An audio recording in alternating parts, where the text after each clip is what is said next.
Allah subhanahu wa ta'ala tells us in the Quran about other creations beside us. He tells us that He created the malaika, the angels, first. And these malaika or angels are created from pure light, which explains why you can't see them. Nobody sees light. You can only see what light reflects off of. He tells us that He created the jinn, and the jinn were before us. The jinn were not angels, but rather they were made from a smokeless fire. The difference between the jinn and the angels is something called free choice. The nature of the jinn was that they could make choices. Allah gave them opportunities and then let them make their own choices. Allah tells us in the Quran that there was one, Iblis, from the jinn. By the way, he used to worship Allah. You know that.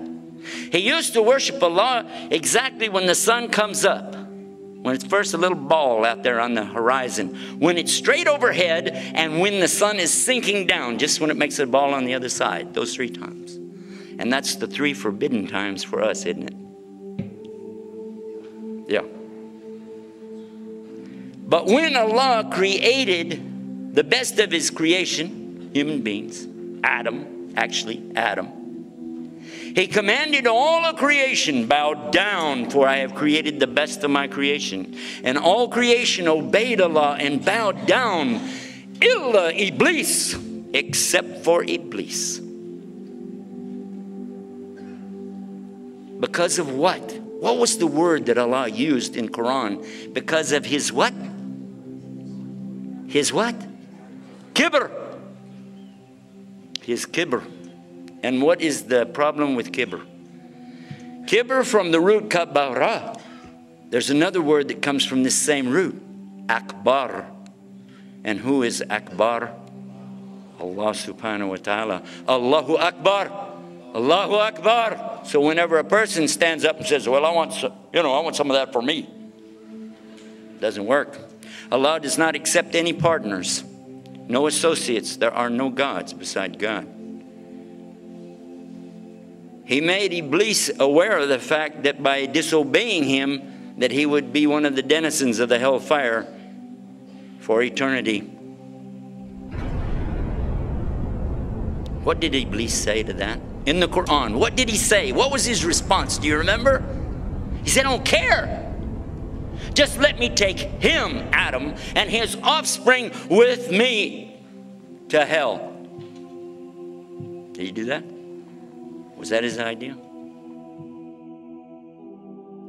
And Allah told us in the Quran. I'm in Surah Baqarah right now, chapter 2, verse 208. O you who believe, enter into Islam perfectly. Do not follow the footsteps of the shaitan. Verily, he is to you a plain and open enemy. What were the footsteps of the shaitan? Part of his footsteps was he worshipped Allah. Part of his footsteps were that he was elevated up really high, actually, to the level of angels, although not an angel himself. Right? But the footsteps that we're talking about here is when somebody starts getting so proud. Look at me. Do you know who I am? And this is kibr. Riya leads to kibr. Kibr leads to shirk. And shirk leads to the hellfire. And may Allah save us from that. So this is really a good lesson for all of us to be aware of. Of course we know drinking alcohol, taking drugs, illegal sex, killing people. All of these things are horrible. Everybody knows this is wrong. But a lot of times we overlook the fact that we were also commanded not to have this kind of false pride. And when I say we, I'm talking about all. Because this stands for the Jews in the Old Testament, the Christians in the New Testament, and the Muslims in the Last Testament. The same exact teaching. Get down off your high horse and walk along with the rest of the people. That's an expression we got down where I come from.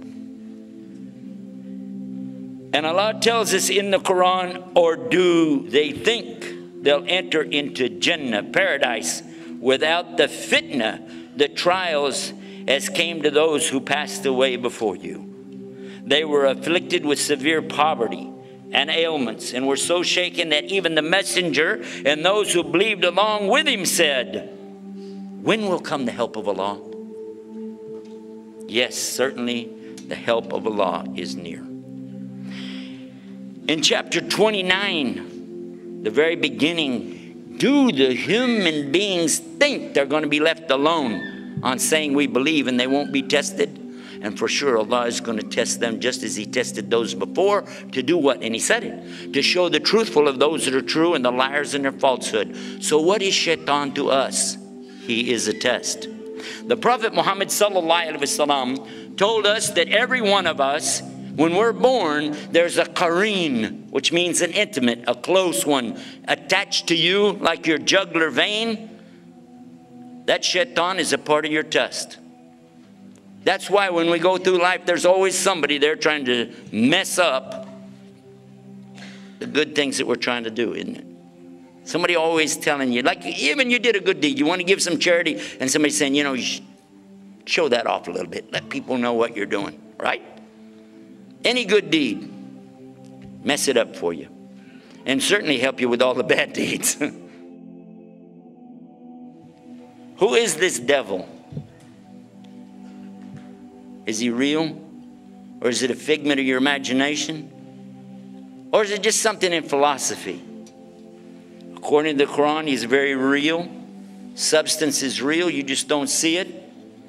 He lived before us, he's still alive today. That's an amazing subject right there, isn't it? That's amazing. Sometimes I hear Muslims tell me if I just had more knowledge, you know, more knowledge. How many times have you heard that? If we just had more knowledge. I'd like to encourage all of us to have more knowledge, because definitely this is something important in Islam, but at the same time, do you think just knowledge by itself is going to save you? Is that going to be your salvation? Because wouldn't you think that the devil has got some knowledge by now? I mean, after all, he was a witness to the creation of Adam himself, true or false? And he knows. I mean, he's been around. He's tried to mess up every single prophet. You heard Dr. David Milliken talking about Jesus being tempted by the devil. Right? Even the devil tried to bother Muhammad, and then finally Allah subhanahu wa ta'ala made his qareen submit. But even then the shaitan kept trying to bother him, didn't he? Try to bother all the Muslims. Where did evil come from? Did you want to know that? A lot of people will tell you evil came from the devil. They said it. I heard a lot of people tell me that. Comes from the devil. But if it came from the devil, that means the devil has power. Does the devil have any power? If he does, that means that Allah's got competition. If Allah has competition, then there's a power split out there somewhere, and that means shirk. And we don't believe in that.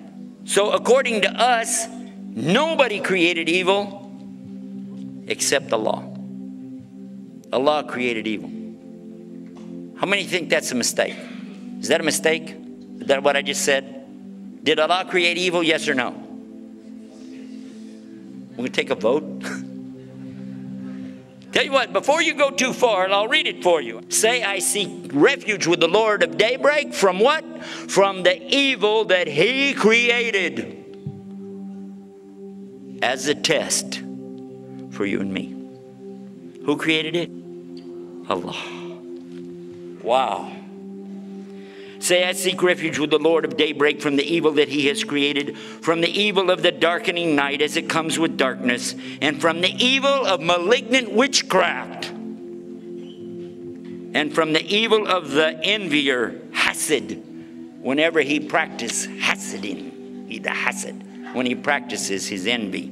And by the way, that's a commandment in the Old Testament for the believers in the Bible. It's like the last commandment, not to have envy. Same religion sent by God to the people before.